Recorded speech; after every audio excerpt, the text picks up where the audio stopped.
aircraft Mangalyaan into orbit around Mangal Graha after negotiating 6.5 crore kilometers interplanetary journey without a hitch at a cost of merely 450 crores, cheaper than what it would cost by taxi to the airport in Indore. We would love to call you, therefore.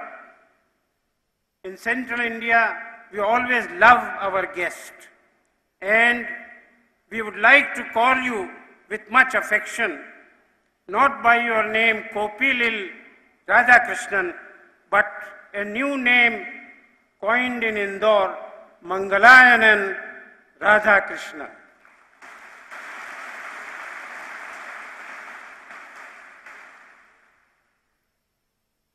From this people's scientist, he has worked in science laboratories, space laboratories, and made many inventions which have broken world records, and is one of the top 10 scientists of the world today. But whatever he has invented has come for people's benefit. You are therefore, sir, we honor you as an Aam Aadmi scientist. And we look forward to your Guru mantras, because you are not only a scientist, but also a great management guru. Without those management mantras, you would not have been able to fly the flag of India on Mangal as well as on the moon. May I now have the honor to formally present the citation. Flag bearer of India's historic foray into space, Dr. Kopilil Radhakrishnan has to his credit a string of epoch-making success stories in aerospace engineering, research and space programs, management in the course of his illustrious career spanning 3 decades. Under his catalytic leadership, ISRO has blossomed into a people-centric, multi-dimensional program with innovative space applications to deliver the benefits of space technology for societal services and national imperatives. History was made on September 14 with the successful placing of India's indigenous interplanetary spacecraft Mangalyaan in orbit around the red planet Mars after navigating a distance of 65 million kilometers without a glitch. India joined the elite club of 3 nations with the unique stamp of maiden attempt at low cost. Here was innovation come creativity at its best through optimally synchronized systems and exemplary teamwork of a pool of brilliant scientists under the leadership of ever-dynamic ISRO chairman Dr. K. Radhakrishnan. The entire world applauded this feat. Let us applaud this feat once again.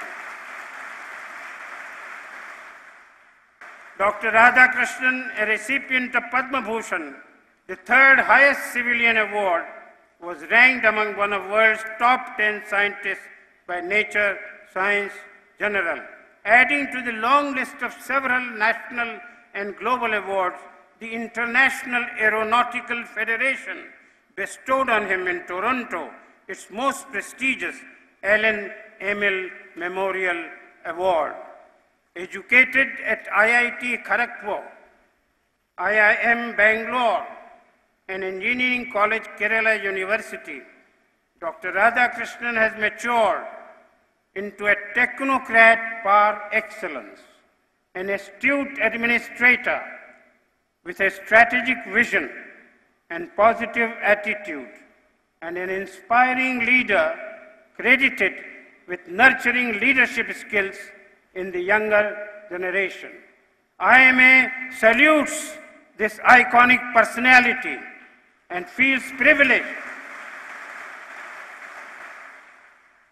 to honor Dr. Kopilil Radhakrishnan with IMA Lifetime Innovation Award for his unparalleled contribution to global space research, both as an outstanding scientist as well as an outstanding management result on the occasion of IMA International Convention on Reclaiming Tribes with Destiny. May I now request the Chairman to begin with the formal ceremony.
We are immensely delighted to have with us Dr. K. Radhakrishnan.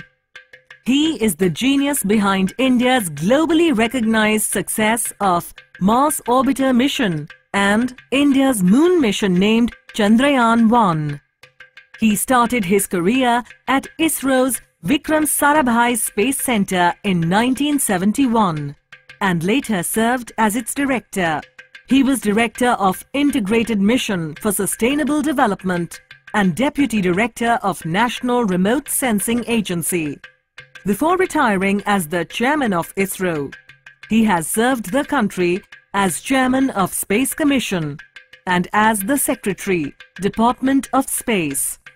He has been adorned with Padma Bhushan and was named as the 10 People Who Mattered by Nature, a prominent scientific journal. Dr. Radhakrishnan is a technocrat par excellence and a dynamic, result-oriented taskmaster. A fine gentleman, he is an accomplished Carnatic vocalist and a Kathakali artist. Ladies and gentlemen, please welcome on stage Dr. Radhakrishnan to enlighten us with his knowledge, experience and vision.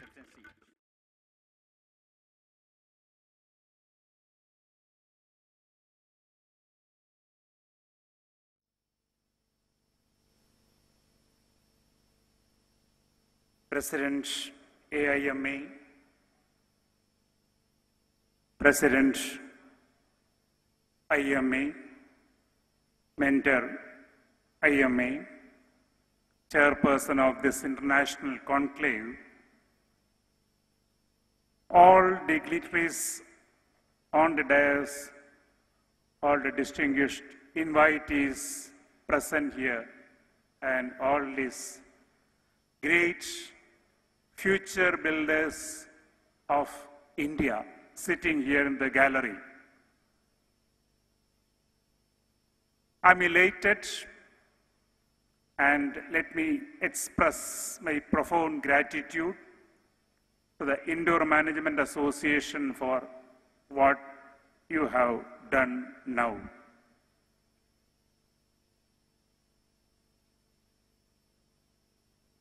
First and foremost, when I landed this morning, I was greeted by your mentor, typically telling Aditi Devo Bhava. From then onwards, I have been enjoying the fragrance of culture, especially the kind of presentations, introductions, bringing out the best of Indian arts. And I'm told that this is all done by the students and great innovations. Let me first compliment all of them who are behind this. In fact, I grew up in an environment listening to these good sounds, and really it has been an excellent forenoon for me to be again listening to that confluence of the different regions of India in arts and culture. About 45 years ago, as a student coming out of the engineering college, like all of you are in the gallery, I had a decision to make on a day whether to go for an interview in Tumba in the then Space Science and Technology Center, or to go for a test in a multinational IBM. Of course, the IBM, if they selected me, that would have been more lucrative. With this dilemma, I went to my professor. He is still there in Trichy, and he advised me, you go to Tumba, they have the satellite launch vehicle project coming up. I would say that was a defining moment, a great advice from my mentor. I cherish that moment that I went to him for this advice. Today, standing before you, I feel there was a purpose in my life, being with space, science and technology and applications. And when do we get this feeling of having a purpose in the life? You go to the coastal areas in this country, almost 7,500 kilometers. And we have this fishermen community. Nearly 7 million people are having their life either catching fish or processing fish. And today, when they go to the sea, they look at a board in which either in latitude, longitude, or in the direction and depth of the continental shelf, information is provided in their own local language from the information derived from the satellites that we have launched. And this is where a high technology finally gets translated into prescriptions or services that are useful for the common man in the country. And what happens to that information? With that, when they go to the sea, they don't go around searching for fish. They reach there and they save almost 5 to 10 lakhs rupees in the kerosene bill or the diesel bill. This is given to them free. If you have seen the east coast of India, in the Bay of Bengal, which is one of the major sources of cyclone, and scientists say nearly 17% of the cyclones of the world are generated in the Bay of Bengal, and we face it every year. Just look at the last two cyclones, Hudhud, what we had in 2014, and the Philin cyclone that we had in 2013. You would have heard about nearly single-digit numbers of casualties. As compared to the 70s, when it used to be in 10,000s. What made this difference? The difference essentially is the advance information provided through the satellites, nearly 48 hours in advance, that a system is moving towards the coastal part of India. Then the scientists in the meteorology department can do their modeling based on all the other information and then tell precisely where it is going to hit, what is going to be the surge, and people to be evacuated from which all areas that is given to the relief operation agencies in the state. And that is the impact that the space program has made. These are just two examples of how people get benefited out of it. If we can give the advanced information for the people who are in the governance process in the country, again using the remote sensing satellites, that will improve the efficiency of the resources utilization, that will ensure a long-term development, sustainable development of our resources. And today what is happening is nearly 65 departments of Government of India are seriously working on how are they going to make use of the inputs from space in their governance and development. And this is what the Honorable Prime Minister Narendra Modi ji told on June 30th at Sriharikota, and the follow-up action that has gone throughout in this country, in the states and in the central agencies.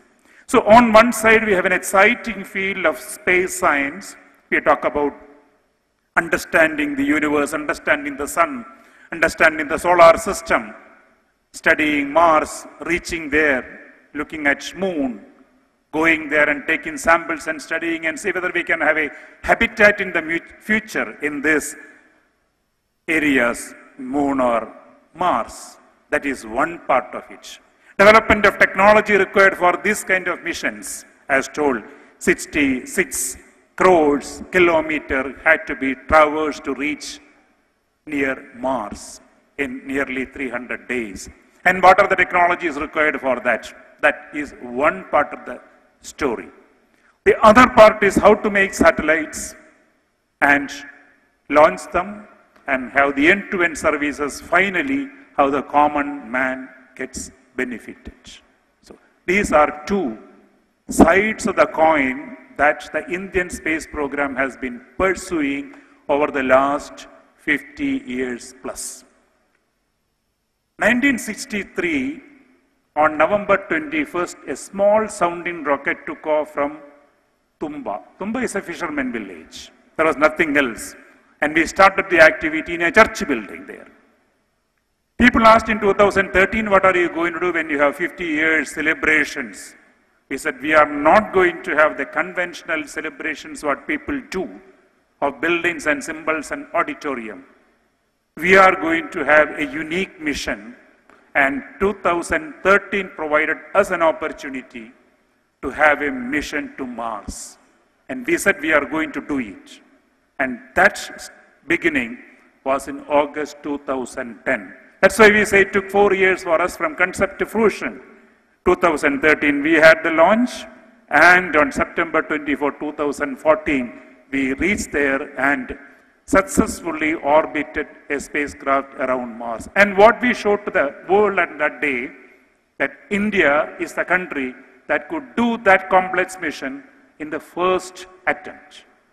And 51 missions that were done on understanding Mars and going there and being there had large number of failures, almost 60% of failures.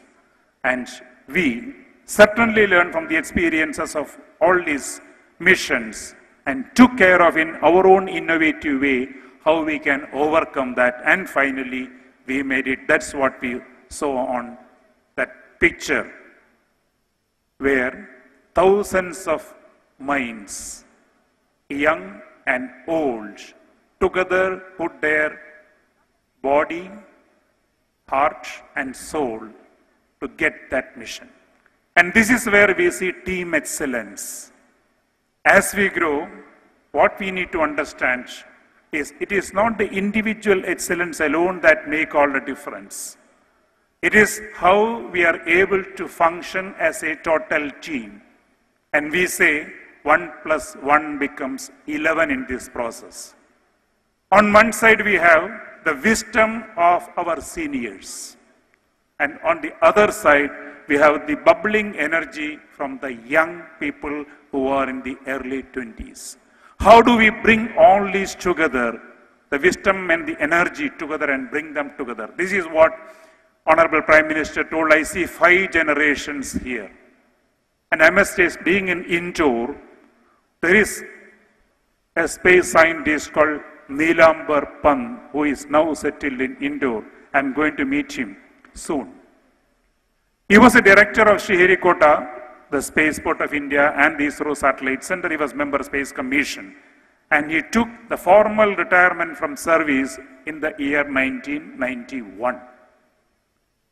Till 2011, that is 20 years after his formal retirement, he retired physically. Until then, he was the key person who authorized all the rocket launches that took place from Sriharikota. And that authorization is through a process in which, in an auditorium, all of us will sit, young, old, all. All possible questions are asked on what can go wrong and have you taken care of that. And when everybody is convinced about it, the questions to even those coming from the youngsters are answered properly, understood properly, tested properly, simulated properly. He authorized the mission. That is where we see the confluence of the wisdom of one side and the energy on one side. And in ISRO, which is unique, we do not differentiate between the levels as far as the scientific, technical decision making is concerned. We have equal freedom, equal right to ask questions, and we are bound to answer whatever be our level, because the rockets and satellites follow not the orders on the hierarchy, but they follow the laws of physics, chemistry, mathematics. And this is something which has been unique. And on that day, when you saw the September 24th, the rocket engines retarding the spacecraft and correctly getting into the orbit, we have gone through all possibilities of failures.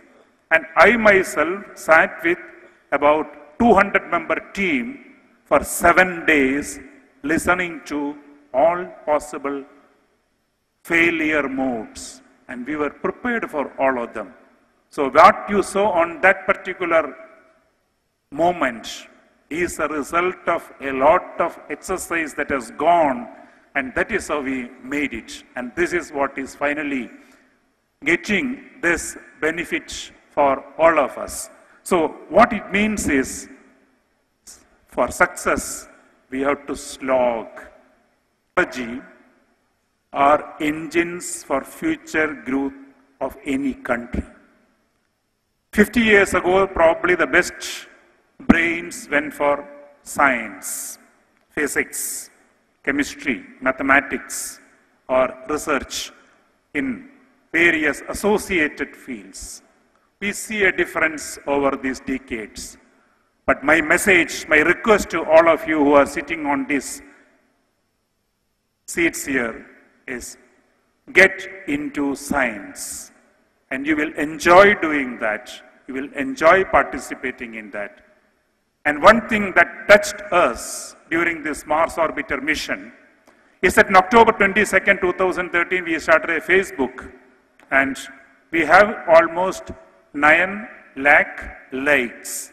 And mostly, they are the age group of 18 to 25. And they discuss science on that. Why did I learn this part of mathematics at that time? I find a relevance here. Why I studied this part of physics at that time? I find a relevance here. And we felt this transformation that we could bring through the Facebook as well as this mission is a great beginning for the country and for enthusing, igniting the young generation from schools and colleges to get into science and technology. And on that day, September 24th, we insisted that the students from the schools are brought to the school in the early morning and they are shown this whole activity. Success or failure is different. And we got heaps of letters, signed clothes from schools from all parts of the country. At that time, we felt more than looking whether methane is around Mars or not, whether we have the technological capability to reach there or not, we have achieved something on the ground that is igniting the young people to get into science and technology.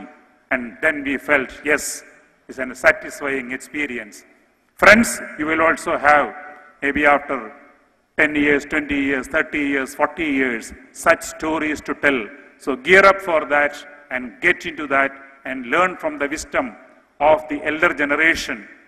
Need not follow, because you have to be contemporary and you have to look at new things. And let me wish you all the best, and let me also again express my profound gratitude for the Indore Management Association for this great honor given to me. It is an honor for the entire ISRO team of 16,000 people and their families, and several people who laid the foundation for such a great institution. It was my fortune to be part of that team. Thank you very much.